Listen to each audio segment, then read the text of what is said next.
Shalom jemaat yang dikasihi Tuhan. Kita percaya hari ini sukacita Tuhan ada bersama-sama dengan saudara dan saya. Dan setiap langkah-langkah hidup kita, setiap detail hidup kita, Tuhan selalu mengaturnya. Sehingga apapun kekhawatiran, apapun kecemasan Bapak Ibu Saudara, kita tetap percaya bahwa jemaat Tuhan, orang-orang percaya selalu ada di dalam kendali tangannya. Mari kita berdoa untuk ibadah hari ini. Bila ibadah hari ini memberkati setiap kita. Tuhan, kami menyerahkan ibadah kami hari ini sepenuhnya di dalam tangan-Mu. Tuhan, tolong kami supaya setiap kami yang mengikuti ibadah secara online, yang tidak bertemu secara fisik pada hari ini, biarlah setiap kami dijamah oleh Tuhan, sehingga setiap puji-pujian dan firman-Mu akan memberkati setiap kami semua yang mengikuti ibadah ini. Terpujilah nama-Mu Tuhan, sucikan kuduskan kami semuanya yang bertugas, yang melayani di hari ini. Pengurapan Tuhan turun atas kami.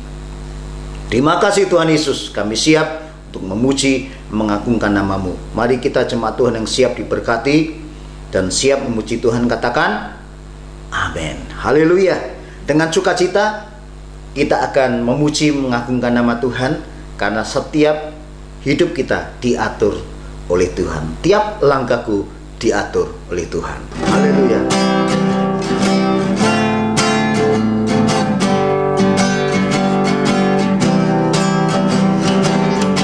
Tiap langkahku diatur oleh Tuhan, dan tangan kasih-Nya memimpinku. Tengah badai dunia menakutkan, hatiku tetap tenang teduh. Tiap langkahku ku tahu Tuhan yang pimpin ke tempat tinggiku dihantarnya, hingga sekali nanti aku tiba di rumah Bapa surga yang bakal. Tiap langkah kita diatur Tuhan, tiap langkahku diatur oleh Tuhan, dan tangan kasih-Nya memimpinku. Tengah badai dunia menakutkan, hatiku tetap tenang teduh. Tiap langkahku ku tahu Tuhan yang pimpin ke tempat tinggiku diantarnya, hingga sekali nanti aku tiba di rumah Bapa surga yang bakal. Tiap langkahku, tiap langkahku ku tahu Tuhan yang pimpin ke tempat tinggiku diantarnya, hingga sekali nanti aku tiba di rumah Bapa surga yang bakal. Hingga sekali nanti aku tiba di rumah Bapa surga yang bakal. Hingga sekali nanti aku tiba di rumah Bapa surga yang bakal.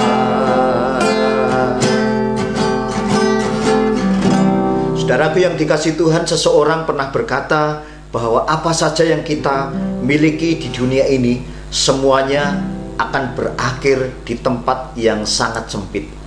Di tempat di mana kita semuanya akan mengalami apa yang disebut dengan kematian. Kalau kita hari-hari ini memiliki sesuatu yang luar biasa, pada hari terakhir kita, ujungnya juga akan tidak bisa kita bawa sampai ke surga. Semua yang punya mobil yang sangat mewah, maka mobil terakhir yang mengangkut kita adalah bukan mobil yang mewah itu, namun mobil ambulans. Itu menggambarkan sesuatu yang mengingatkan kita bahwa semua hal yang kita miliki, hanya Yesus saja yang bisa memberikan kepada kita kepuasan sampai nanti kita masuk di dalam dunia yang kekal. Oleh sebab itu, jadikan Yesus menjadi segala-galanya di dalam hidup kita. Meskipun saat ini saudara tidak memiliki semua harta yang melimpah seperti orang-orang yang di sana yang memiliki sesuatu yang besar, namun saat kita memiliki Yesus, maka semuanya cukup bagi kita. Dialah segalanya, Dia bagiku.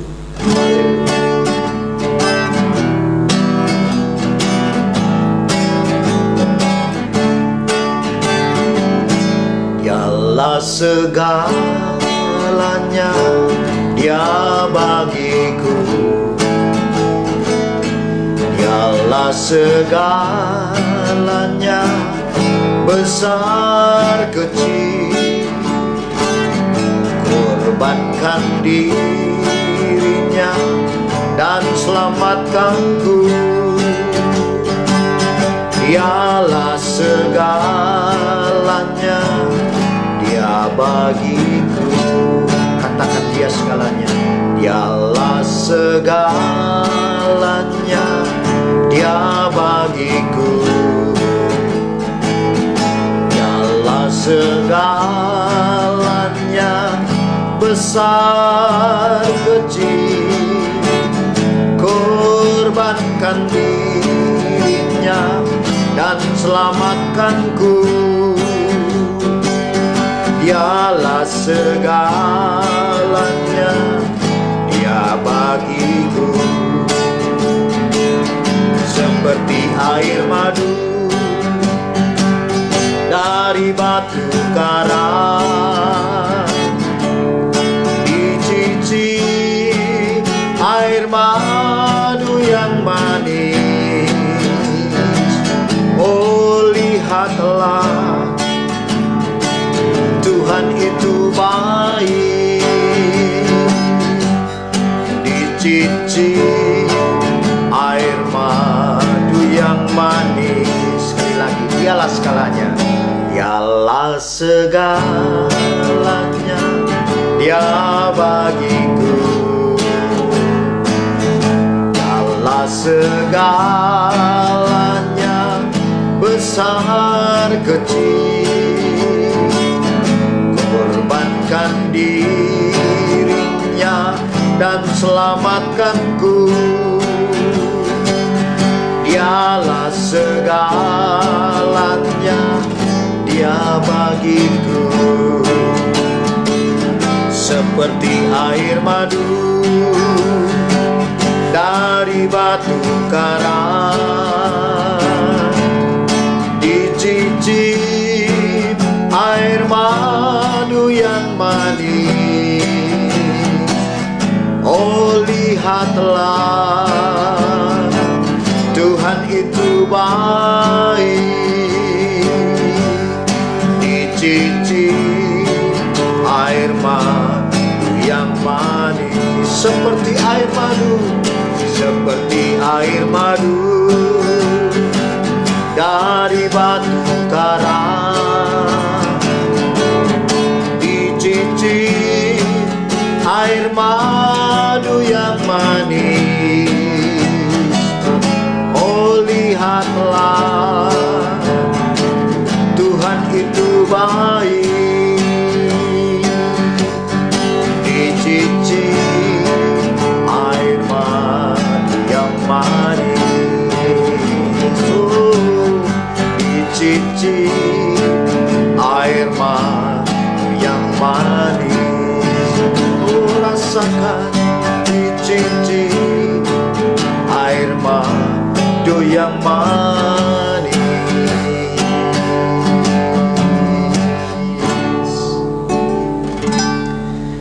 memiliki Tuhan berarti memiliki segala-galanya di dalam kehidupan kita.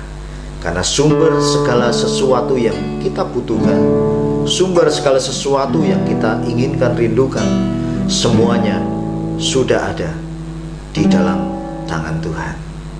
Oleh sebab itu mari kita tetap setia mengasihi Dia. Betapa Dia dahsyat, betapa Dia hebat di dalam kehidupan kita. Dia pencipta segala sesuatu. Dia yang menciptakan kita. Dia juga akan bertanggung jawab untuk kelangsungan hidup kita. Mari sebelum kita mendengarkan firman Tuhan,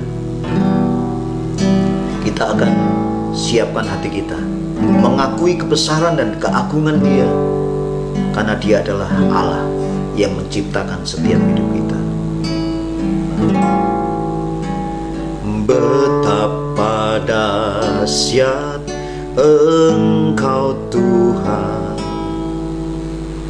pencipta segala yang ada,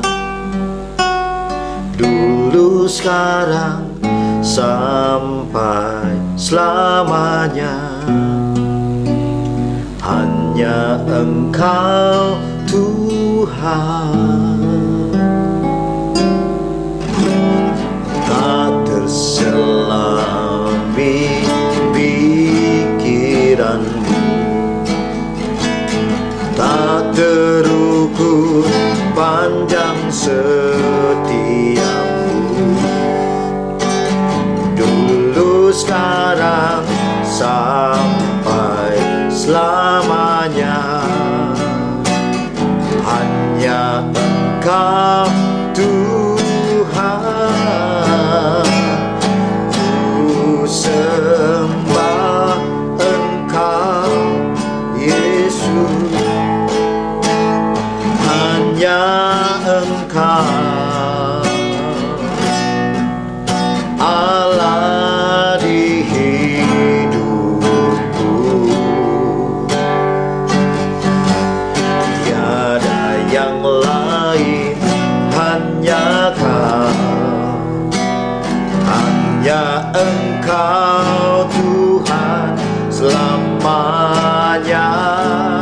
Kau tetap Allah walau dunia semua bergoncang,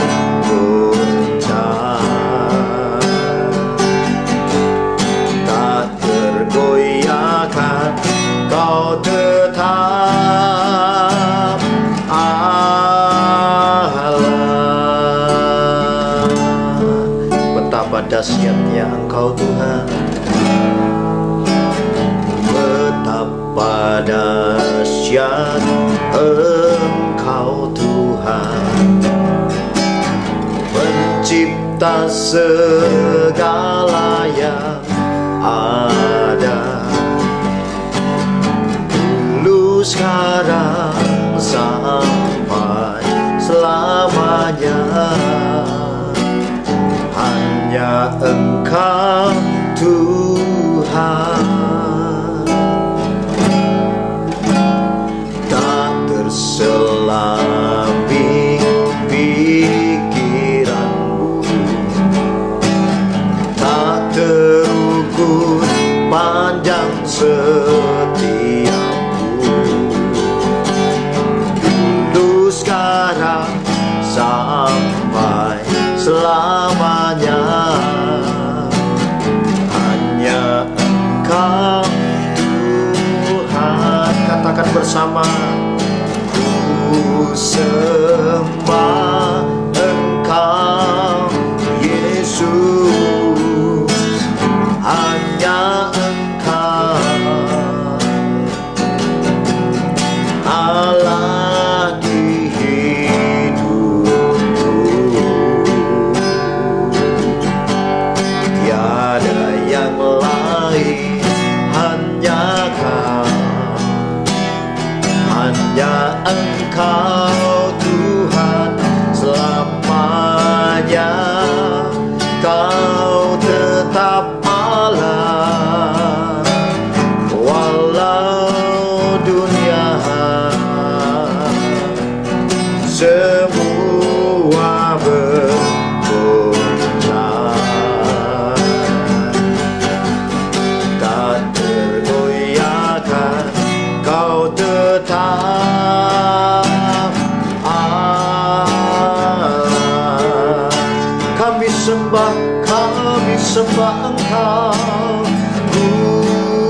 sembah Engkau Yesus, hanya Engkau Allah di hidupku.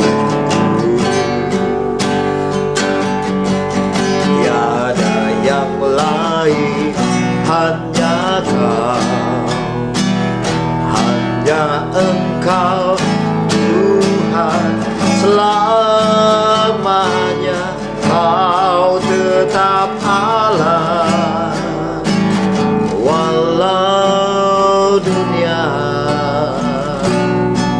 semua bergoncang,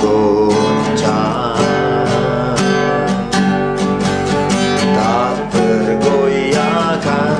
Kau tetap Allah, Kau tetap Allah, Kau tetap Allah.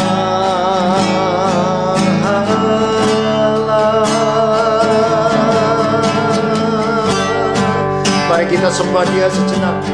Haleluya, kami sembah Engkau Tuhan. Betapa dahsyat Engkau Tuhan, betapa besar kuasa-Mu, tak tertandingi. Oh Yesus, kami percaya Engkau Allah yang telah selamatkan kami, yang telah bebaskan kami, yang mengangkat kami. Engkau Allah, Engkau Allah yang dahsyat. Makasih Tuhan, terima kasih Tuhan.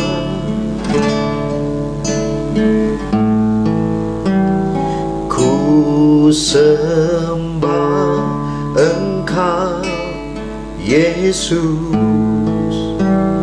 hanya Engkau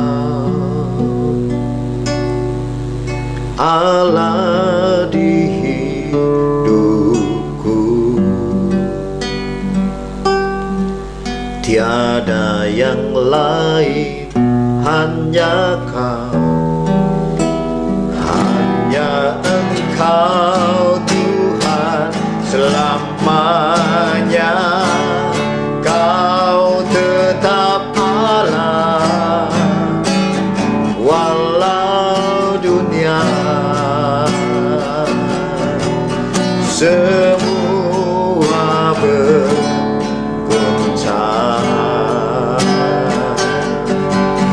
tak tergoyahkan. Kau tetap Allah, Kau tetap Allah, Kau tetap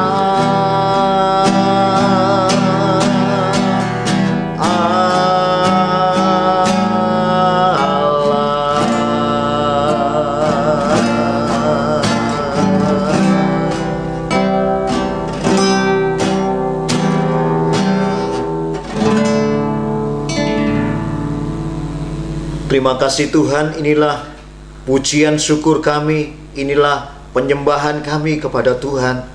Dan hari ini Tuhan, kami percaya Engkau sediakan berkat khusus bagi setiap kami yang melihat tayangan ini.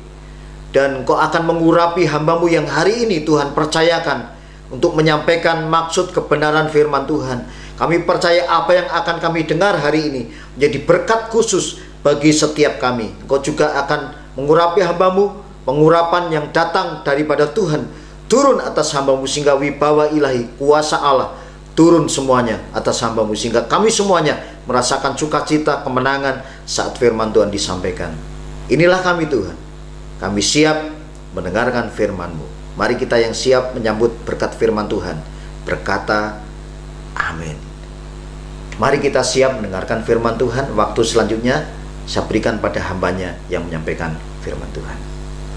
Shalom, haleluya, puji Tuhan saudara. Bersyukur bisa kembali kita berada di dalam ibadah online hari ini.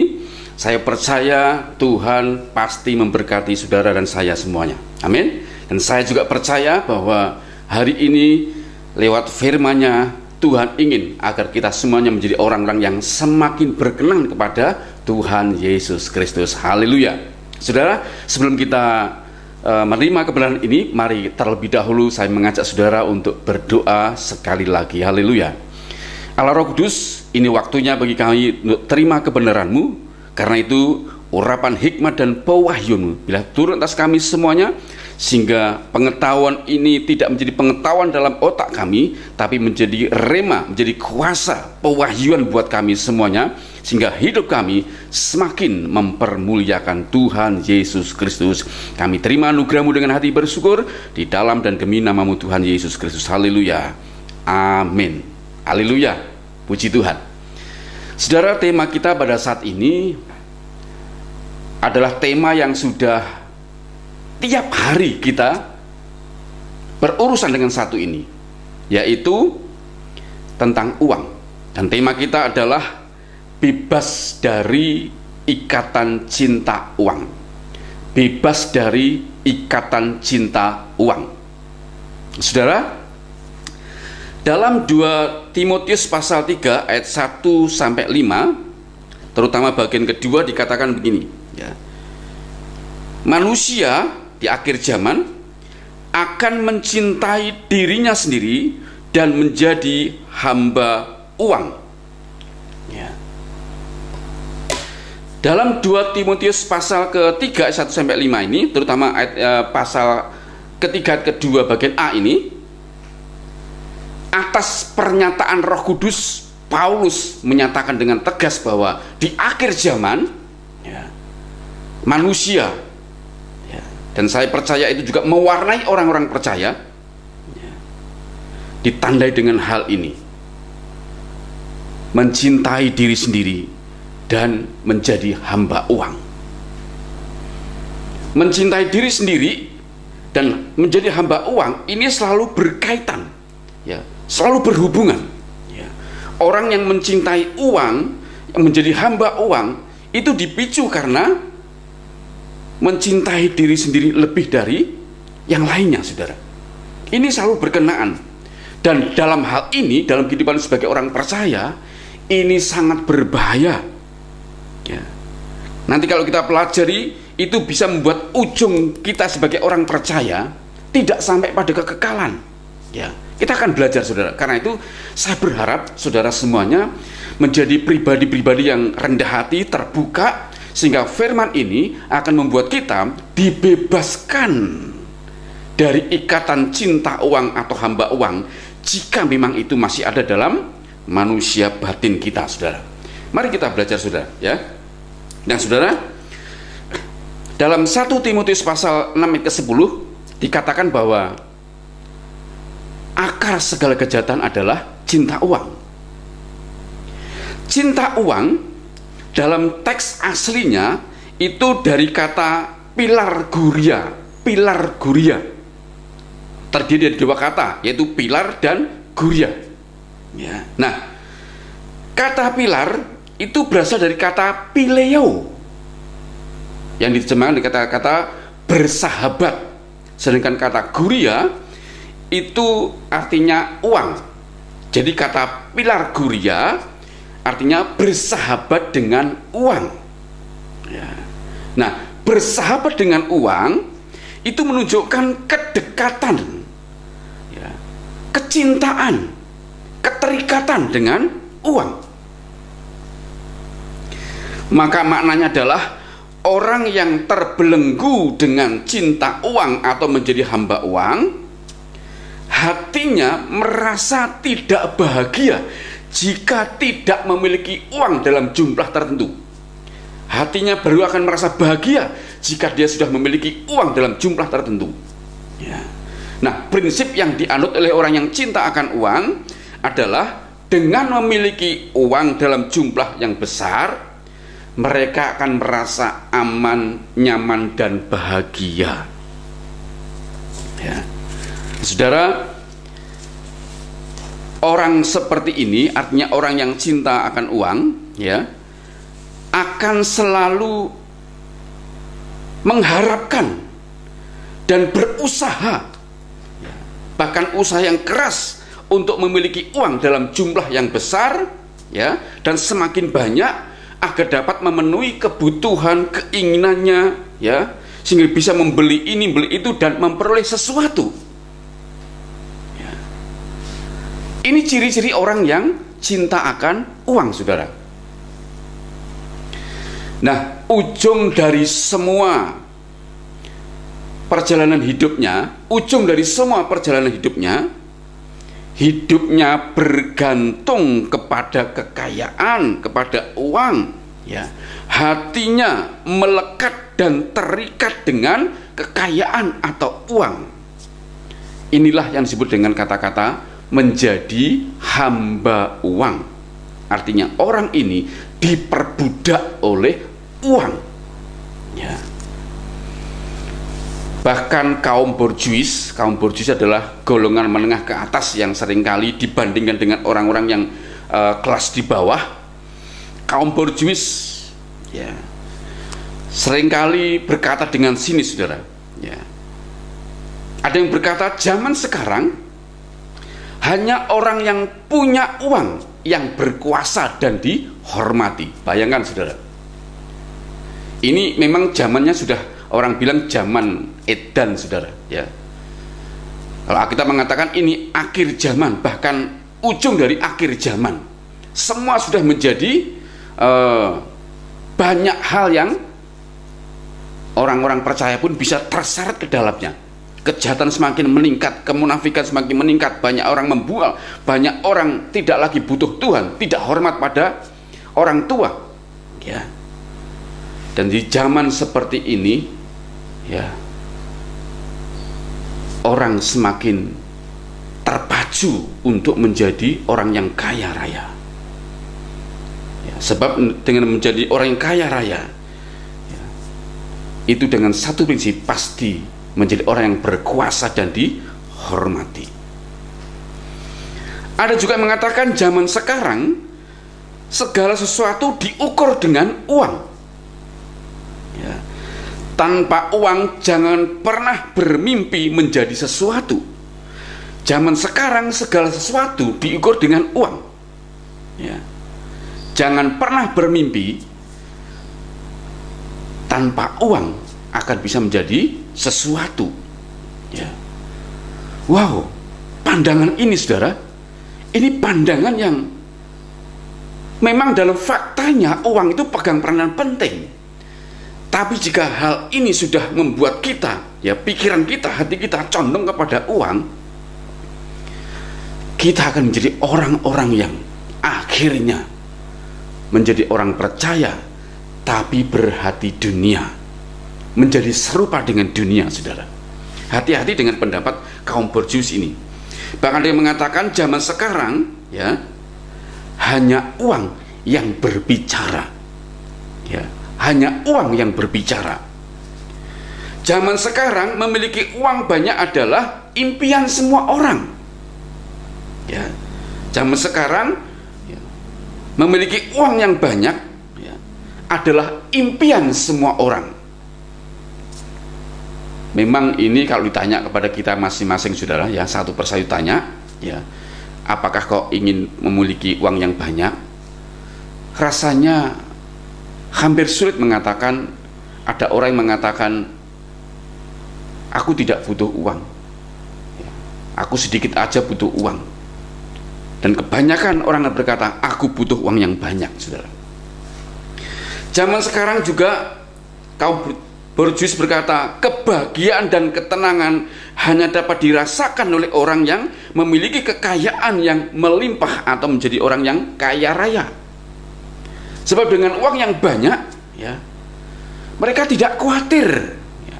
Ini versi dunia, mereka tidak khawatir butuh sesuatu, ingin sesuatu, beli sesuatu, ya, mengharapkan sesuatu, uang menjadi sarana untuk bisa mewujudkan itu semuanya. Dan itu bagi mereka, mereka bisa merasa bahagia dan tenang dengan uang yang melimpah atau menjadi orang yang kaya raya, saudara.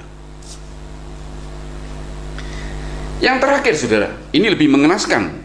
Kaum Borjuis berkata, banyak orang menjadi munafik dan sok suci. Bayangkan, saudara, ya. Banyak orang, ya, menjadi munafik dan sok suci. Alasannya apa? Walau mereka tidak punya uang, tetapi mereka merasa bahagia dan hidup tentram. Wow, bayangkan, saudara, ya. Kaum Borjuis, orang-orang yang seperti ini berkata, banyak orang menjadi munafik dan sok suci, walau mereka tidak punya uang, mereka bisa merasa bahagia dan hidup tentram. Ya. Lalu kaum Borjuis berkata, benarkah? Nah, pendapat-pendapat ini memang spiritnya, rohnya berasal dari dunia. Dunia, ya, yang sudah jatuh ke dalam dosa, dikuasai oleh kuasa kegelapan, ya. Memang semua spiritnya, ya, semangatnya, rohnya, ya, tentu disponsori, digerakkan, dipengaruhi oleh kuasa kegelapan, yang tujuannya adalah menyeret orang-orang percaya terutama agar hatinya tidak condong kepada Tuhan Yesus, tapi hatinya lebih condong kepada dunia ini dan segala keinginan, keangkuhan dan keinginan mata, saudara.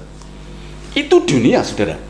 Setan bermain di sana, dan orang percaya kalau tidak sadar akan terseret ke sana, dan hidupnya pelan-pelan akan menjadi serupa dengan dunia ini, saudara.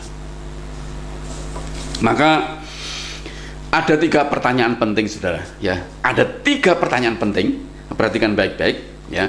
Yang pertama, pertanyaannya adalah, apakah saudara butuh uang? Ya. Coba sekali lagi, saudara, ya. Apakah saudara butuh uang? Dan saya percaya, saudara, semua orang kalau ditanya apakah saudara butuh uang, semua orang akan mengatakan, ya, saya butuh. Semua orang pasti berkata, ya, saya butuh.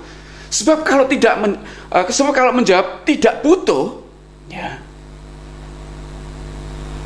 mungkin orang itu orang yang tidak waras atau gila, saudara. Ya. Seperti dunia ini, serohani-rohaninya orang, ya, kalau mau beli sesuatu di toko, dia butuh uang. Menyekolahkan anak, dia butuh uang, ya. Dia lapar, dia butuh uang. Segalanya membutuhkan uang. Jadi kalau pertanyaan dikatakan apakah saudara butuh uang, saya dan saudara harus fair dan jujur berkata, ya, kita semua butuh uang, saudara. Pertanyaan kedua, ya, apakah saudara menjadi hamba uang? Apakah saudara adalah hamba uang? Sekali lagi, apakah saudara menjadi atau saudara adalah hamba uang? Kalau pertanyaan yang kedua ini, saudara,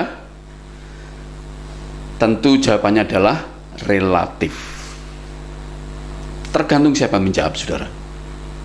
Kalau orang percaya kepada Yesus Kristus, hidupnya dipertaruhkan, artinya rela, ya, dalam kondisi tidak nyaman, kekurangan sebagainya, namun hatinya sudah melekat kepada Tuhan Yesus Kristus.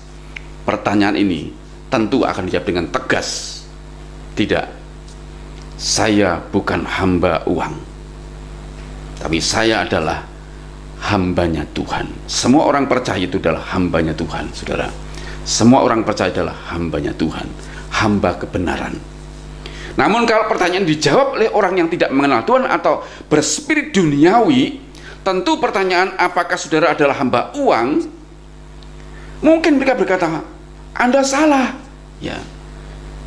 Mereka akan berkata, aku butuh uang, saudara butuh uang, ya, dan uang pegang peranan yang penting, ya, dan itu artinya uang punya kuasa di tangan kita. Jadi saya bukan hamba uang, tapi saya adalah orang yang punya uang banyak. Sesungguhnya di urut-urut spirit itu tetap sama, saudara. Orang seperti itu adalah orang yang berhati hamba uang. Jadi pertanyaan kedua itu adalah relatif, saudara. Pertanyaan terakhir, saudara, untuk menutup renungan ini, ya. Bagaimana peran uang yang benar bagi orang percaya? Bagaimana peran uang yang benar bagi orang yang percaya? Nah, kita akan bahas pertanyaan ketiga ini, peran uang yang benar bagi orang percaya. Kita akan bahas, ya, beberapa hal, ya. Yang pertama, perhatikan baik-baik. Yang pertama, uang, ya, sekali lagi, uang itu bukan barang dosa, ya. Perhatikan, saudara, uang itu bukan barang dosa. Namun, perhatikan, cara memperoleh uanglah yang membuat kita berdosa. Saya ulangi, yang pertama, saudara, ya, ini pemahaman agar kita ini bisa menjadi orang yang benar dalam memperlakukan uang. Perhatikan baik-baik, ya. Yang pertama, uang bukan barang dosa, bukan benda dosa, tapi cara memperoleh uanglah yang membuat kita berdosa. Contoh, saudara, ya, ada seorang yang pekerjaannya adalah merampok, pekerja adalah mencuri, pekerjaannya adalah begal, ya. Waktu dia dapat uang hasil rampokan misalnya, uang itu tetap bukan barang dosa, tapi caranya memperoleh itulah yang membuat orang ini berdosa. Karena apa? Merampok, mencuri, merampas, ya, membegal, sebagainya. Caranya lah yang membuat orang itu berdosa, tapi uang itu tetap bukan barang dosa. Yang kedua, ya, memiliki uang tidak berdosa, saudara. Ini perhatikan baik-baik, saudara, ya. Sekali lagi, memiliki uang tidak berdosa, ya. Perhatikan, saudara, memiliki uang tidak berdosa, tapi cara menggunakannya lah yang membuat kita bisa berdosa. Memiliki uang itu tidak berdosa, tapi caranya menggunakan uang itulah yang bisa membuat kita berdosa. Misalnya, saudara, ya, kita punya uang, ya, atau saya punya uang, saudara, ya. Kalau saya menggunakan uang ini untuk membeli tas untuk anak sekolah saya, untuk anak saya yang sekolah, ya, atau saya membeli buku untuk anak saya yang sekolah, ya. Waktu cara saya menggunakan uang untuk beli buku, beli tas, beli sepatu untuk anak saya yang sekolah, ya, cara saya tidak berdosa, ya. Walaupun bisa beli ini, memboroskan, ya, ya. Itu cara itu bisa juga membuat kita berdosa karena memboroskan. Tapi dengan membeli tas memang anak saya butuh, membeli sepatu anak saya butuh, ya. Nah, cara saya membelanjakan uang ini, menggunakan uang ini, saya tidak berdosa. Namun halnya ketika saya punya uang, saya beli minuman keras, saya minum sampai mabuk, ya. Saya ke tempat pelacuran, ya. Saya beli narkoba, ya. Saya menggunakan untuk menipu orang. Nah, cara menggunakan uang inilah yang membuat saya berdosa. Saudara ngerti, ya, bedanya? Oke, saudara. Jadi yang pertama, uang bukan dosa, ya. Cara memperolehnya lah yang membuat kita berdosa. Memiliki uang tidak berdosa, tapi cara menggunakannya membuat kita bisa berdosa. Yang ketiga, saudara, orang yang hatinya melekat pada uang, atau menjadi hamba uang, atau menjadi orang yang melekat pada kekayaan, ya. Perhatikan baik-baik yang ketiga ini. Orang yang hatinya melekat pada uang atau menjadi hamba uang, istilahnya begitu, ya, maka ia tidak dapat menjadi murid Yesus. Ada dua hal yang ketiga ini. Ada dua hal, saudara. Orang yang hatinya melekat pada uang atau menjadi hamba uang, yang pertama, ya, dia tidak dapat menjadi murid Yesus. Ya. Saya baca ayatnya, saudara. Lukas pasal 14, ya. Lukas pasal 14 ayat yang ke 33 sampai 35. firman Tuhan berkata begini, demikian pula lah tiap-tiap orang di antara kamu yang tidak melepaskan dirinya dari segala miliknya tidak dapat menjadi muridku. Ya, ini perhatikan saudara. Ini bicara tentang syarat menjadi murid Yesus. Ya, untuk menjadi murid Yesus, salah satu syaratnya adalah selain menyangkal diri pikul salib adalah melepaskan segala sesuatu. Apa itu segala sesuatu? Ya, hubungan yang terlalu cinta dengan seseorang. Kita tidak boleh seperti itu. Kita harus lebih cinta Tuhan dibanding segala-galanya. Ya, apalagi segala sesuatu, termasuk waktu kita. Ya, kita tidak boleh mengurus segala sesuatu hanya untuk diri sendiri.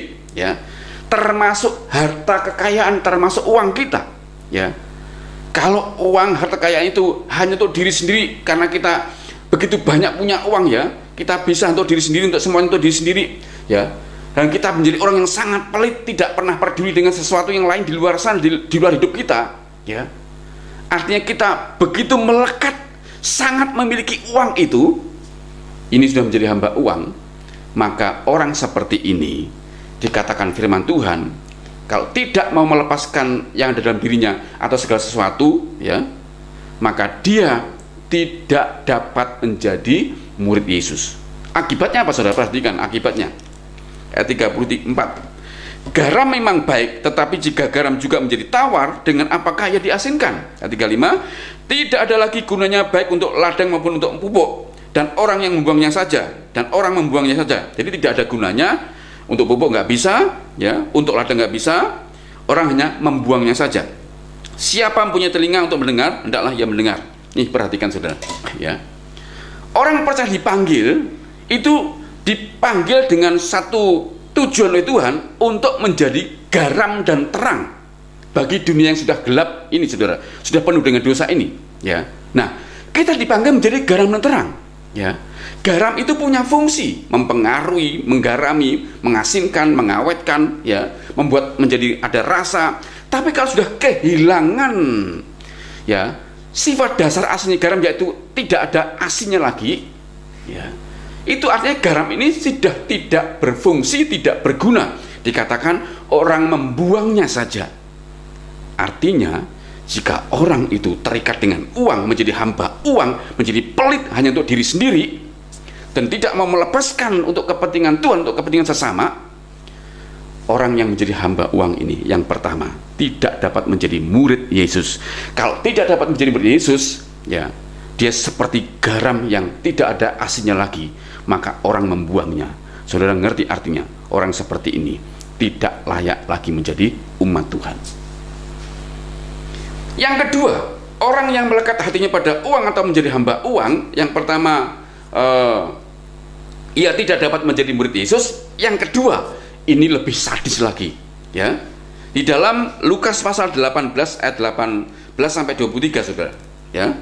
Orang yang melekat pada harta atau uang atau menjadi hamba uang, Lukas pasal 18.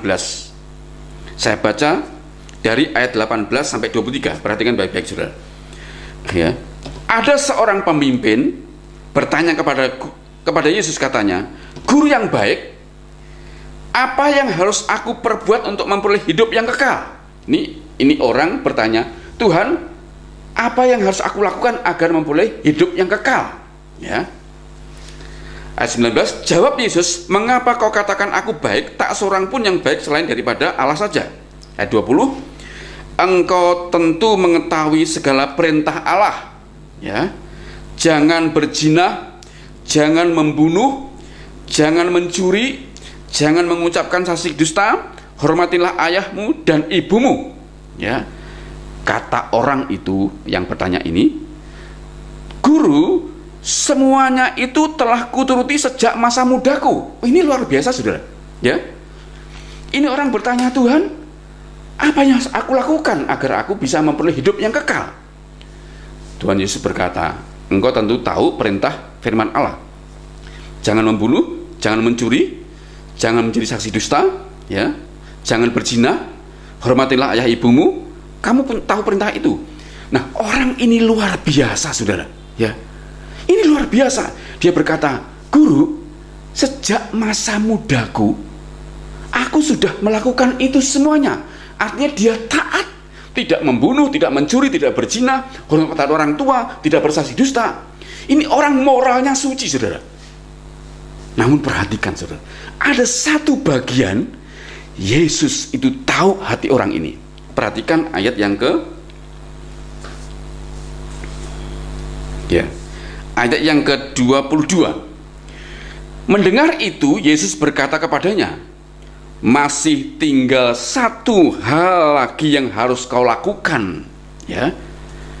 Jualah segala yang kau miliki dan bagi-bagilah itu kepada orang-orang miskin, maka engkau akan beroleh harta di surga. Kemudian datanglah kemari dan ikutlah aku. Ketika orang itu mendengar perkataan itu, ia menjadi amat sedih sebab ia sangat kaya. Lalu Yesus memandang dia dan berkata, alangkah sukarnya orang yang beruang atau orang kaya raya masuk ke dalam kerajaan Allah, sebab lebih mudah seekor unta masuk ke dalam lubang jarum daripada seorang kaya yang masuk ke dalam kerajaan Allah atau kehidupan kekal. Nah, perhatikan, saudara, ya. Orang ini secara moral sudah menuruti firman Allah, taat sejak mudanya. Tapi Tuhan tahu satu hal yang menghalangi dia untuk bisa masuk dalam kehidupan kekal. Apa, saudara? Hatinya terlalu melekat kepada hartanya atau uang yang banyak, karena dia adalah orang yang kaya raya. Tuhan berkata, jualah dan bagikanlah kepada orang miskin. Datanglah kemari dan ikutlah aku. Mendengar jawaban Yesus, orang yang kaya raya itu dikatakan hatinya sangat sedih, hatinya kecewa. Kenapa? Karena dia orang yang kaya raya. Tuhan tahu hati orang yang kaya raya ini sudah melekat kepada hartanya, kepada uangnya, sudah menjadi hamba uang, dan susah melepaskan harta itu, susah untuk memberikan uang itu kepada orang miskin, susah untuk mengembalikan uang ini kepada Tuhan, susah untuk mengembalikan uang ini kepada pemerintah, susah untuk taat kepada Tuhan, saudara. Bayangkan, di wilayah ini bagian dia taat tentang moral, tapi satu hal ini yang lebih penting, yaitu urusan hati. Hatinya sudah terlanjur melekat menjadi hamba uang. Itu artinya yang kedua, saudara, orang yang hatinya melekat pada uang atau menjadi hamba uang, yang kedua, orang seperti ini tidak dapat masuk dalam kehidupan kekal, tidak dapat masuk dalam kehidupan kekal atau kehilangan hidup kekal dari Tuhan Yesus.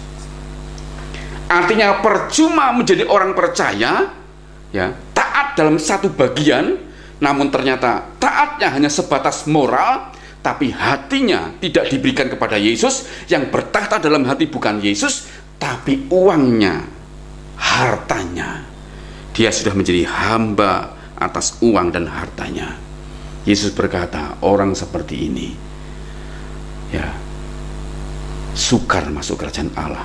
Lebih mudah seekor unta masuk dalam lubang jarum, saudara. Lubang jarum di Israel sana adalah sebuah gang sempit, di mana untuk masuk itu susah sekali, ya. Kalau orang bawa unta, maka seluruh benda, harta, seluruh beban yang ada dalam unta itu harus dipreteli, diletakkan, semua harus dibersih tanpa beban. Barulah unta ini dengan sangat susah tetap bisa masuk, tapi sangat susah tetap bisa masuk, saudara. Itu pun setelah semua bawaan beban-bebannya itu dilepaskan. Seperti inilah harusnya orang yang kaya itu mau melepaskan segala sesuatu, melepaskan bebannya, melepaskan hartanya, melepaskan uangnya, ya, lalu mengikut Yesus, baru bisa mendapatkan kerajaan Allah atau hidup kekal. Itu sesungguhnya bukan berarti orang ini menjual hartanya, tidak. Yesus sesungguhnya tidak ingin orang ini menjual hartanya, tapi Yesus ingin agar orang ini hatinya tidak melekat kepada harta. Dia mau membagi hartanya, itu artinya dia mau menggunakan uangnya dengan cara yang benar. Kalau ke pemerintah, kembalikan pajak. Kalau ke dalam bait Allah, ya, kembalikan milik Tuhan. Dalam pekerjaan Allah, pekerjaan itu Allah itu diberkatilah. Orang miskin berkatilah. Ya, jadi artinya Tuhan tidak ingin orang ini benar-benar menjual seluruh hartanya dan membagikannya. Tidak, tapi cara menggunakan yang benar di hadapan Allah, itulah yang Tuhan maksud, sehingga dia tidak menjadi hamba uang lagi. Jadi sudah ada 3 peran uang dalam hidup orang percaya. Yang pertama, uang itu bukan barang dosa, tapi cara memperolehlah yang buat kita berdosa. Memiliki uang tidak berdosa, tapi cara menggunakannya lah yang buat kita berdosa. Yang ketiga, orang yang hatinya melekat pada uang atau menjadi hamba uang, ya, ada 2 bagian. Yang pertama, dia tidak bisa menjadi murid Yesus. Yang kedua, dia tidak memperoleh hidup kekal, saudara. Yang terakhir, bagian terakhir, ya, bagian terakhir, ya, bebaskan diri kita dari ikatan cinta uang dengan jalan, ya. Yang terakhir ini sebuah nasihat, bebaskan diri kita dari jerat cinta uang atau jerat menjadi hamba uang dengan cara, ya, benar-benar berdoalah dan memohon kepada Allah Roh Kudus yang sudah diberikan Tuhan kepada kita, yang menyertai kita ini. Berdoalah dan memohon pimpinan Roh Kudus sepenuhnya, agar Roh Kudus menjamah hati kita, ya, dibebaskan dari perasaan terikat dengan dosa, yaitu dosa cinta uang, dibebaskan dari sikap hamba uang, dilepaskan dari semua ikatan itu, ya, dan memohon kemampuan, kuasa dari Roh Kudus untuk rela melepaskan, ya, rela melepaskan berkat, ya, dalam beberapa hal di bawah ini, ya. Minta Roh Kudus sungguh-sungguh menjamah hati kita, ya, mengubah hati kita untuk tidak menjadi hamba uang lagi, dan meminta kuasa kemampuan dari Roh Kudus untuk membuat kita mampu rela melepaskan berkat dalam beberapa hal ini. Yang pertama, bagian keempat ini ada beberapa hal. Yang pertama, ya, berikanlah apa yang menjadi keputusan pemerintah. Berikanlah apa yang wajib diberikan kepada pemerintah. Di belakang sudah saya singgung, saudara. Namun ini saya khususkan, ya. Yang pertama, berikanlah apa yang wajib kita berikan kepada pemerintah. Di dalam Matius pasal yang ke-8, saudara, ya. Matius pasal 22 maksud saya, ya. Matius pasal 22, ya, maaf, Matius pasal 22 ayat 21, ya. Matius pasal 22 ayat 21, ya. Jawab mereka, ya, gambar dan tulisan kaisar. Jadi dalam cerita ini ada orang Farisi mencoba Yesus dengan mengajak teman-temannya, ayo kita coba Yesus, kita jebak dia, ya. Mereka bertanya kepada mereka, guru, ya, katakanlah kepada kami pendapatmu, apakah diperbolehkan membayar pajak kepada kaisar atau tidak? Ini pertanyaan jebakan, saudara. Lalu jawab Yesus, ketika Yesus bertanya gini, oke, coba mana uangmu? Gambar siapa ini? Maka ayat 21 ngomong begini, jawab orang-orang Farisi itu, gambar dan tulisan kaisar. Lalu kata Yesus kepada mereka, ya, jawaban Yesus kepada mereka, berikanlah kepada kaisar apa yang wajib kamu berikan kepada kaisar. Ya. Jadi yang pertama, saudara, saya mengajarkan pada saudara, ya, berikanlah apa yang wajib diberikan kepada kaisar atau kepada pemerintah. Ini berkenaan dengan pajak, saudara. Banyak orang yang tidak mau taat wajib pajak, saudara. STNK, ya, SIM, masih ada orang-orang yang tidak mau taat, ya. Perusahaan, ya, tidak memberikan wajib pajaknya dengan cara yang benar, ya, banyak dimanipulasi. Coba, saudara, itu semua adalah bagian dari kita tidak berani melepaskan berkat kita dengan cara yang benar, ya. Namun firman Tuhan berkata, berikanlah apa yang wajib diberikan kepada pemerintah atau kaisar dalam konteks ini. Ya, Tuhan mengajar kita taatlah kepada keputusan pemerintah. Berikan berkat apa yang diwajibkan untuk diberikan kepada pemerintah. Yang kedua, berikanlah apa yang wajib diberikan kepada Tuhan. Ya, itu juga ada di dalam Matius pasal 22 ayat 21. Tadi bagian A yang berkata, berikanlah kepada kaisar apa yang wajib kamu berikan kepada kaisar. Bagian kedua, dan ya, kepada Allah, atau berikanlah kepada Allah apa yang wajib kamu berikan kepada Allah.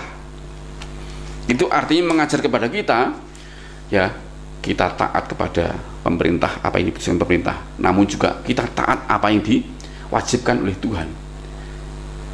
Tuhan mengajarkan kita, ya, apa yang menjadi milik Tuhan, termasuk persepuluhan. Ada begitu banyak ajaran pertentangan dan persepuluhan, ya, sehingga banyak menimbulkan keraguan-keraguan dari orang percaya.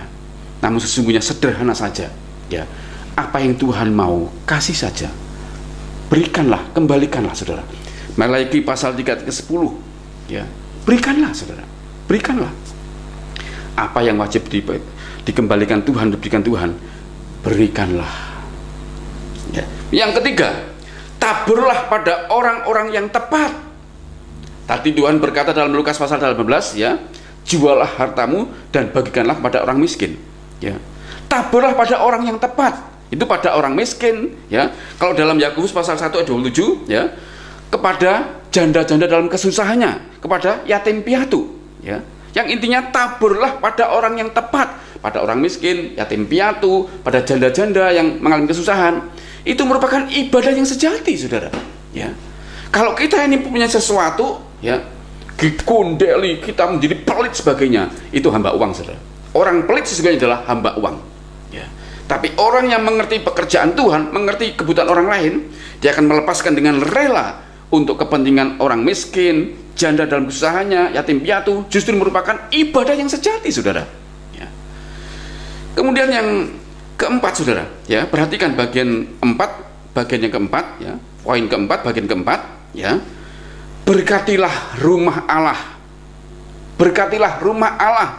Kalau konteks zaman itu adalah bait Allah. Kalau sekarang adalah kumpulan orang-orang percaya, ya, yang ada dalam sebuah gereja, ya. Gereja itu orang-orangnya, tapi berkumpul dalam sebuah tempat, ya, di mana tempat itu ada, ya, yang dinamakan mungkin rumah ibadah kalau sekarang ini, ya. Berkatilah, karena firman Tuhan juga dalam Maleakhi pasal 3 ayat 10, ya, firman Tuhan berkata, kita harus kembalikan milik Tuhan, ya. Untuk apa? Di dalam bait Allah, rumah Allah, di mana ada kumpulan orang-orang atau umat Allah berkumpul menyelenggarakan ibadah. Di sana ada para imam, para Lewi yang hidupnya bergantung kepada persembahan dari suku-suku bangsa Israel lainnya, saudara. Kaum Lewi, ya, para imam tidak boleh bekerja, ya. Tapi konteks zaman itu adalah mereka hidup dari persepuluhan yang diberikan oleh suku-suku lain, 11 suku lainnya. Ini mengajar kepada kita, saudara, kita disuruh Tuhan untuk melepaskan berkat, memelihara kehidupan para Lewi dan imam yang ada di rumah Allah, agar di rumah Allah bisa tetap menyelenggarakan ibadah dengan baik tanpa terganggu dengan kebutuhan-kebutuhan. Poin keempat, bagian terakhir adalah berkatilah pekerjaan Tuhan. Berkatilah pekerjaan Tuhan, ya. Ini harus saya baca di dalam 2 Korintus pasal ke-8 ayat 4 ke 5, ya. 2 Korintus pasal 8 ayat 4 ke 5. Dengan kerelaan sendiri mereka meminta dan mendesak kepada kami supaya mereka juga beroleh kasih karunia untuk mengambil bagian dalam pelayanan kepada orang-orang kudus. Mereka memberikan lebih banyak daripada yang kami harapkan. Mereka memberikan diri mereka pertama-tama kepada Allah, kemudian oleh kehendak Allah juga kepada kami. Ini artinya, saudara, umat Tuhan juga dididik, diajar, ya, untuk memberkati para pelayan-pelayan khusus seperti Rasul Paulus, ya. Bahkan dikatakan mereka mendesak, artinya sepertinya memaksa untuk menerima berkat dari mereka kepada Paulus. Paulus merasa gini, ya, mereka ini seperti memaksa aku menerima berkatnya.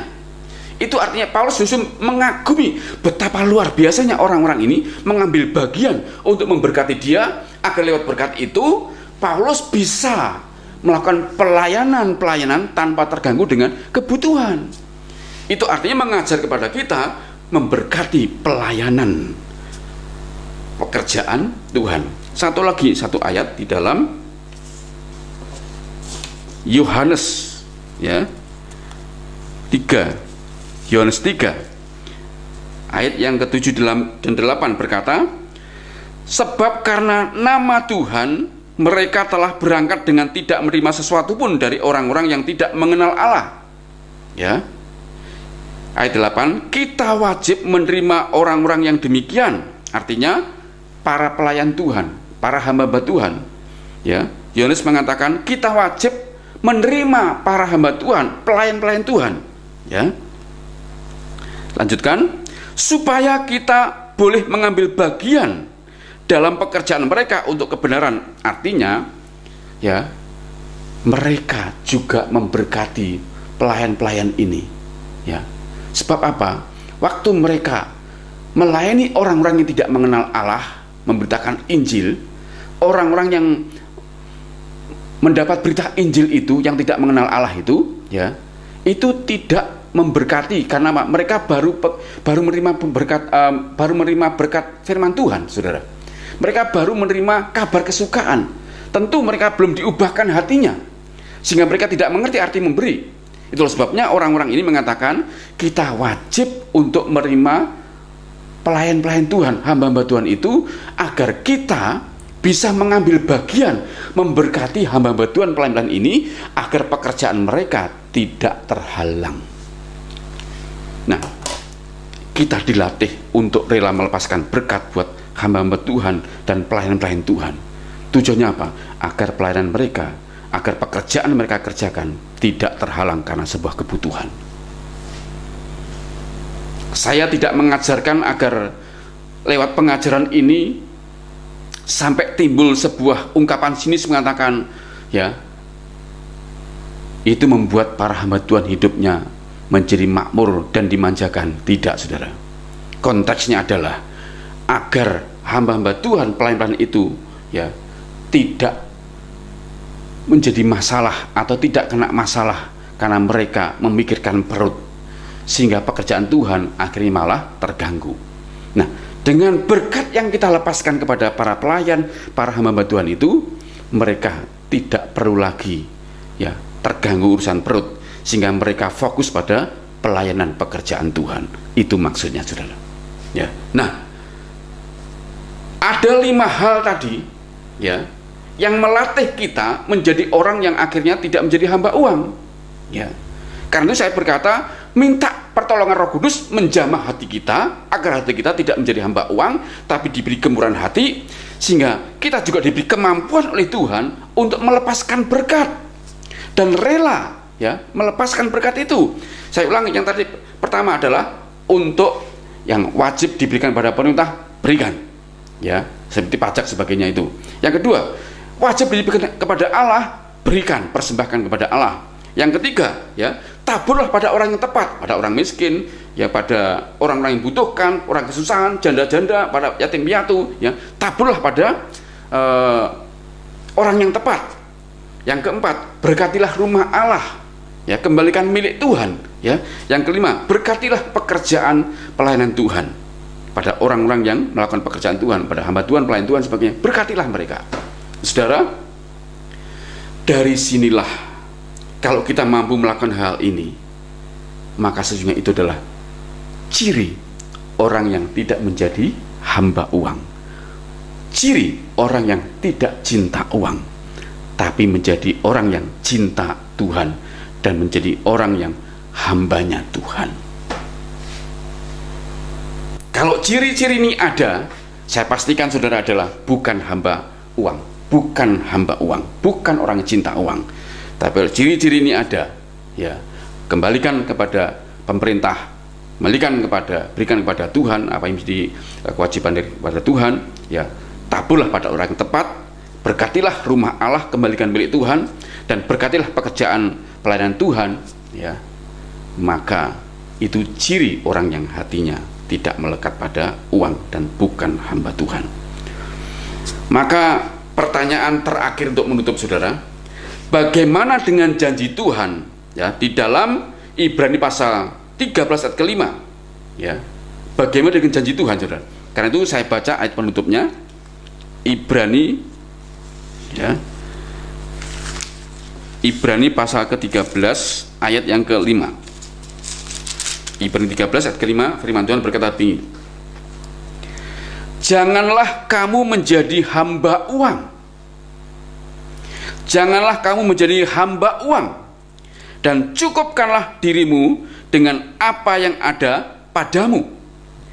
Karena Allah telah berfirman, ini janjinya, aku sekali-kali tidak akan membiarkan engkau, dan aku sekali-kali tidak akan meninggalkan engkau. Saudara, janji ini begitu luar biasa. Tuhan berfirman, aku Tuhan, artinya tidak sekali-kali meninggalkan engkau, tidak sekali-kali membiarkan engkau.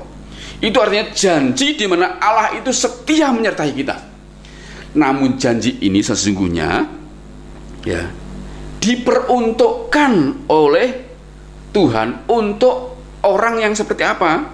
Di ayat ini dibuka dengan kata-kata, janganlah kamu menjadi hamba uang. Jadi ayat ini dibuka dengan kata-kata, janganlah kamu menjadi hamba uang. Jadi janji Allah ini yang berjanji bahwa Allah tidak akan meninggalkan kita, Allah tidak akan membiarkan kita, itu hanya diberikan kepada orang yang tidak berhati hamba uang, ya. Kalau orang berhati hamba uang, yang bertahta dalam hatinya adalah uang, maka Tuhan tidak bisa memimpin, Tuhan tidak bisa menyertai, karena tahtanya, ya, tempatnya sudah diduduki oleh uang. Orang yang berhati hamba uang itu susah dipimpin Tuhan, dan Tuhan tidak bisa memimpin, tidak bisa menyertai. Tapi kalau orang yang hatinya dipersembahkan kepada Tuhan, tahtanya hati ini untuk Tuhan, kepada orang seperti itulah Tuhan bisa memimpin, Tuhan bisa berkarya. Maka Tuhan berjanji, aku sekali-kali tidak pernah membiarkan engkau, aku sekali-kali tidak pernah membiarkan engkau, dan tidak pernah meninggalkan engkau. Karena itu saudara, inti renungan pada hari ini adalah kita minta anugerah Tuhan agar kita tidak menjadi hamba uang dengan segala cirinya, tapi kita menjadi seorang hambanya Tuhan, ya. Semua orang percaya itu adalah hambanya Tuhan, saudara. Kita harus menjadi hambanya Tuhan dengan ciri-ciri yang sudah saya sebutkan tadi. Hati diubah, dan kita punya kerelaan untuk melepaskan berkat, ya, pemerintah kepada Tuhan, kepada bait Allah, kepada orang-orang yang butuhkan, ya, kepada pelayanan pekerjaan Tuhan. Orang dengan ciri inilah, ya, yang dikenan oleh Tuhan, dan Tuhan sudah berjanji tidak akan pernah meninggalkan sekalipun, dan tidak akan pernah membiarkan sekalipun. Tuhan setia menyertai kita. Amin untuk firman Tuhan. Mari kita berdoa bersama-sama. Terima kasih untuk anugerah-Mu Roh Kudus, kiranya Engkau menjamah setiap kami sudah mendengar, mengurapi setiap kami, menjamah hati kami, terutama jika ada di antara kami yang hatinya masih melekat dan cinta akan uang dengan ciri-ciri yang sudah kami bahas. Tuhan, jamahlah kami semuanya, urapi hati ke semua, agar oleh anugerah-Mu Engkau mengubah hati kami menjadi pribadi yang berhati hamba Kristus, berhati hamba Allah, berhati hamba Tuhan, bukan berhati hamba uang. Berkatilah hati kami Tuhan, dan oleh anugerah kemurahan-Mu Engkau berikan kemampuan kepada kami untuk rela melepaskan berkat yang ada pada kami, uang pada kami Tuhan, untuk rela memberikan apa yang wajib kami berikan kepada pemerintah, apa yang wajib kepada Tuhan, rela melepaskan berkat buat orang-orang yang tepat, kepada janda dalam kesusahannya, kepada yatim piatu, kepada orang-orang miskin, kepada orang yang membutuhkan, mampukan kami melepaskannya Tuhan. Bahkan untuk bait Allah di mana sana ada para imam dan kaum Lewi yang bekerja untuk Tuhan, berkatilah kami untuk mampu melepaskan dan mengembalikan milik Tuhan. Bahkan mampukan kami memberkati secara khusus pada pekerjaan pelayanan Tuhan, sehingga pekerjaan pelayanan Tuhan semakin berkembang, semakin memenangkan banyak jiwa. Tuhan, tolong kami agar kami tidak lagi menjadi hamba uang, tapi menjadi hamba-Mu Tuhan. Berkati setiap kami Tuhan. Apa menjadi pergumulan umat-Mu hari ini Tuhan, tentang keuangan, tentang usaha pekerjaan, Engkau tetap menyertai berkati mereka di dalam nama Yesus. Terima kasih Bapa, terpujilah Engkau. Saudara-saudara kasih Tuhan Yesus, oleh anugerahnya diberkatilah saudara semuanya pada saat ini, menjadi pribadi yang senantiasa diurapi Tuhan, menjadi hamba Tuhan. Disertailah hidupmu hari ini sampai Tuhan datang, bahkan sampai selama-lamanya, di dalam nama Yesus Kristus. Haleluya, amin. Puji Tuhan, saudara yang dikasihi oleh Tuhan. Saya percaya saudara sudah diberkati Tuhan, dan saya berharap kita bisa berjumpa kembali dalam anugerah yang lebih besar minggu depan. Dan saya percaya saudara tetap sehat dan baik-baik saja. Sampai jumpa dan shalom.